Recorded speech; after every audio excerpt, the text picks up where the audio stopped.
Hey guys, it's Mecca. Hello again. Now, I know the world is one hot garbage fire right now, so let me help distract you and dive right into a new piece of annual content introduced by our supreme leaders at Bungie, the Festival of the Lost.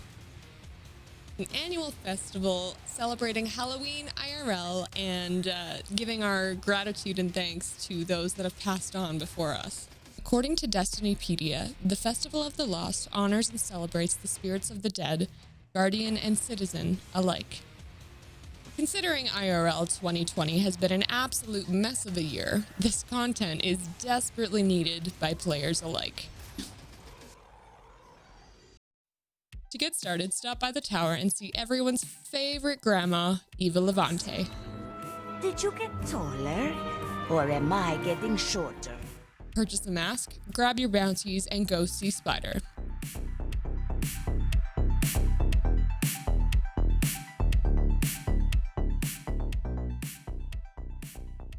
Once you've seen Spider, you have three choices.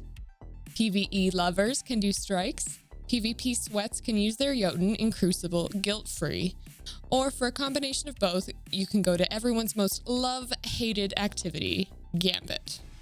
Hostiles inbound at the steps! And as we all have to do IRL, don't forget to wear your mask.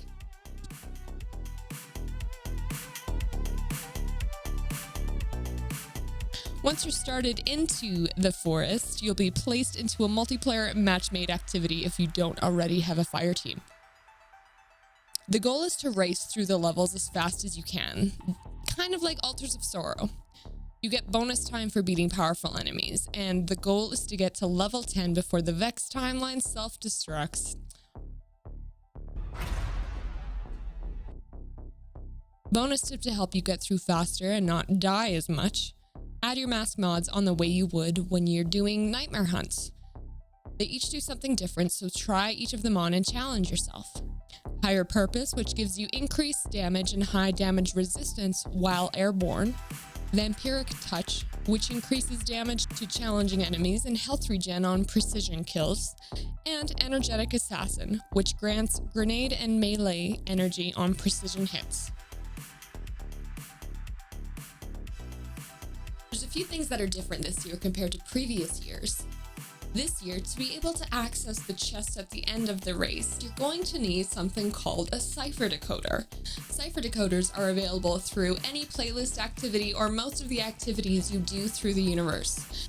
During week 1, there was a scarcity of cipher decoders dropping, but since the most recent TWAB, I think that has increased dramatically for most players. If you've run out of cipher decoders or you don't have any, don't worry, you will still be rewarded at the end of the race for your efforts of killing terrors. Why should you take part in this activity? Well, there's a few reasons that you should. I know that this last season has been particularly dry, although it is no comparison to our last experience with Rasputin. Clear that tower, Guardians. They're cutting off your arc supply. But if we're gonna break it down into simpler terms, you get XP points if you're a bounty lover like myself trying to raise your artifact. You can challenge your brain with getting to level 10 if you weren't able to do it last year. And this is one of my favorites, extending some overdue appreciation of some of the areas that are going to be vaulted when Beyond Light drops in November. You can do some strikes that you have been neglecting, except the Corrupted, because everybody hates the Corrupted, and just take a moment to appreciate all the energy and production that went behind making these strikes. Really appreciate the living artwork that some of these planets have presented to us. Io is one of my favorites, so I'm a little bit sad that it's getting vaulted, although I am very excited to see what becomes of that planet in future DLCs as well. We're also losing Mercury, which means that strike that takes you into Mercury's past is going bye-bye as well. Such beautiful colors and just amazing, amazing scenery that really inspires your inner artist, or at least myself, as well as Titan and Mars are going away, even though Anna Bray will be in the tower as a vendor. A lot of production, a lot of money, a lot of resources and creativity went into these planets. So before they go away, take a moment to appreciate them, and what better way than this annual festival. So Guardians, in summary, I hope that this festival gives each of you the distraction that it has given me from the daily headlines of our past year in 2020. And I look forward to seeing you on the tower November 10th. Take care of yourselves, wash your hands, and wear a mask. If you like this content and want to see more, please subscribe below for more weekly content on Destiny.